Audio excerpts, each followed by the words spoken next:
Okay, in this last video for carving the traveling gnome, we are going to carve the mustache and the texture of the beard. So you can see I already drew the shape of the mustache on with a pencil. Nothing particularly tricky about that except for being careful and drawing it on symmetrically. Come down just a little bit from the nose in the middle, try to draw an even curve out, and I have it coming up about a little bit less than halfway up the side of his cheek.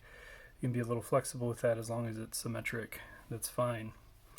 So what I'm going to do is carve stop cuts along those lines and then carve up to them. But the way I do that typically is I'll start right here in the middle with a deep cut and then come off to the side. You can do this lightly the first time and then come back and get it deeper if you want. That way you don't slip and kind of mess things up. And there's one. On the other side I'm going to go pretty deep here in the middle. And I'm going to do the same thing and follow around to the outside like that. Okay. Carve up to it. Again, I'm going to go kind of deep in the middle on these two cuts, and then that will let me come in from the bottom and the side here and carve up a nice little kind of triangle chip out on each side. Because the deepest part of this, of course, is going to be where the middle of the mustache or where his mouth would be, and creating an illusion of a mouth by going pretty deep in the corner up here is always kind of nice. So I can carve up to that, out to about here on both sides. And then what I'm going to do is, like we did on some of the other cuts, I'm just going to use the very tip of my knife, keep track of where it's at, and do a carve along that, trying to envision where the tip of my knife is. I can get that off right there. Okay. Do the same thing on the other side with just the tip of my knife going around the outside and up. Okay. And then I've really got it, but what I want to do is just kind of work it down a little bit deeper. So I'm going to do everything at least one more time, covering up to the middle here, cutting those out like that. Having some depth to it like that creates a nice kind of profile to the side if you can do that. Carving up underneath on the sides like that. And then I'm going to do the same stop cut, just repeat it, reestablish it up on each side. Good. And then the same kind of cut around here to get it a little bit deeper.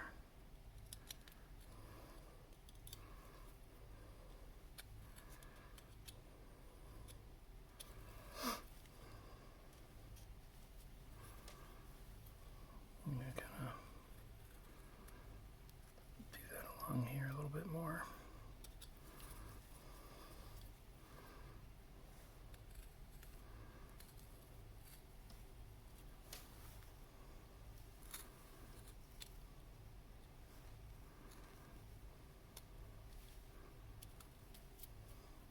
Okay. And you can do that a few times till you get it down about where you want. You might need to remake some of those cuts to get the little sticks of wood out if you need to, little wood boogers. But whenever you're done, then I'm going to come back to the middle. I'm going to carve the edge of this to round it out up and away from the mouth. Same thing over here. Okay. On the side of the mustache, then I'm going to carve up here. Remember, I'm always carving uphill with the grain. So it's going to be like this. Round that out. Okay. And then from here up, I'm going to go like that.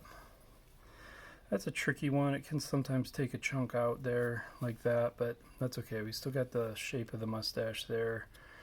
No problem. You can recut that a little bit to clean it up if you need to. The key being really careful with the tip of your knife always, and always knowing where it's at so you're not cutting in too far one way or the other. Okay. Alright, that's probably about as good as I'm going to get it from under the camera out away from my body here. So, last thing that we're going to need then is the V-tool to do the beard texture. You'll notice we did everything so far entirely with the knife. This is a 1.5 inch OCC Tools knife. If you have a detail knife, you could use it for these little spots, but this is a good size and type for an all-around carving knife. Real quickly for the V-tool, I'm going to be using a 3mm V-tool. This is from Dockyard. Always strop it before we use it. Okay, and so you just strop it on one side and the other, kind of like you do your knife. Just because I always want to make sure my V-tool is super sharp and is not going to leave anything extra for me. Alright, so I usually start on the back. That's lower risk, right?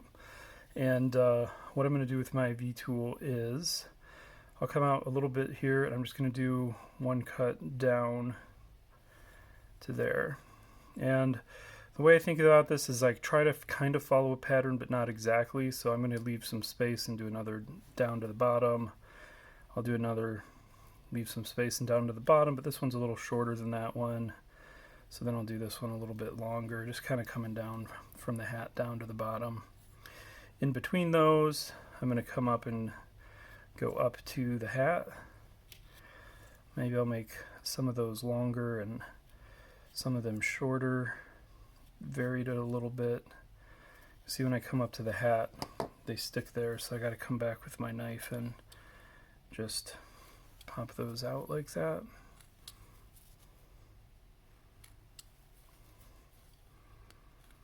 Okay.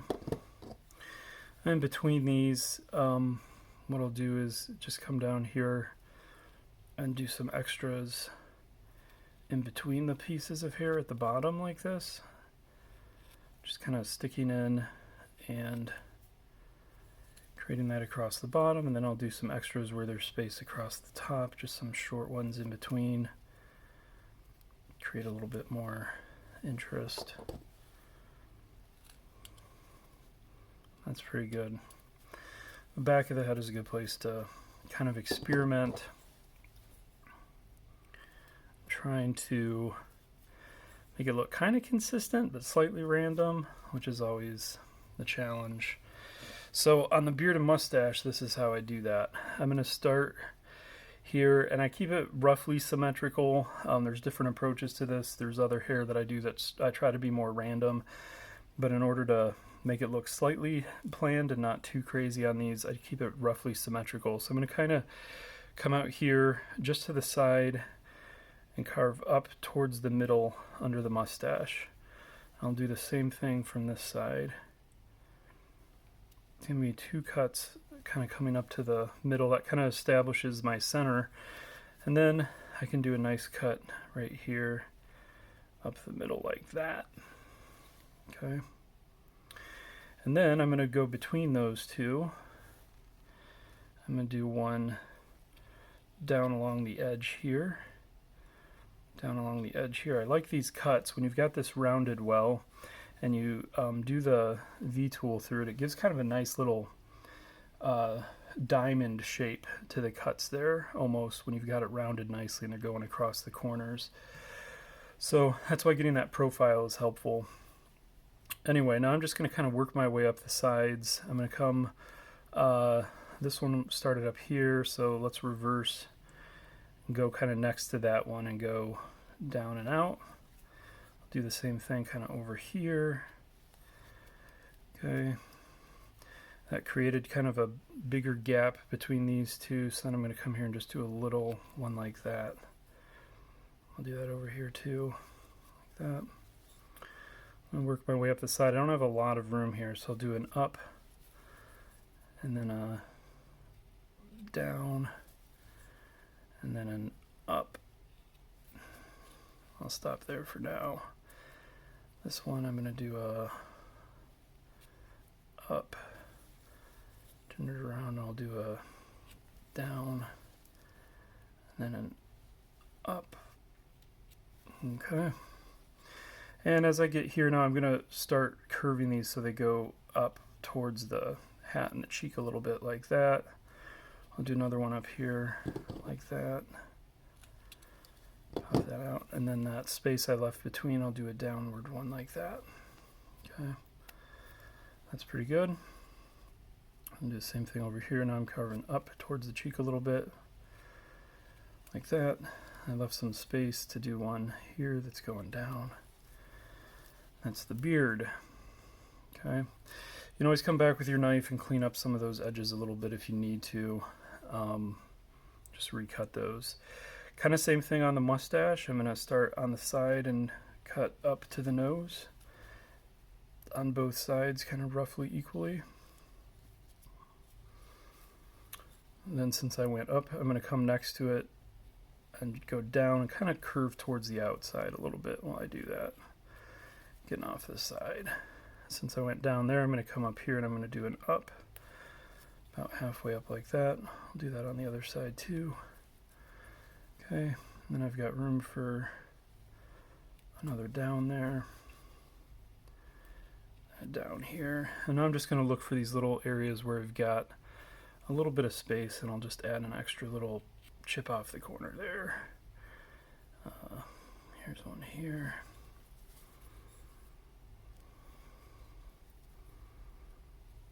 Get one in here. So it comes out to be kind of roughly symmetric, but not exactly symmetric, which I feel like works well for a kind of pattern for these. So that's it. You can see how those turn out after you paint them, and paint them gray and then dry brush them with white, and that really brings out the facets and the texture there. So that's it. Carved the whole gnome from start to finish using a knife and a V tool. Thanks for watching.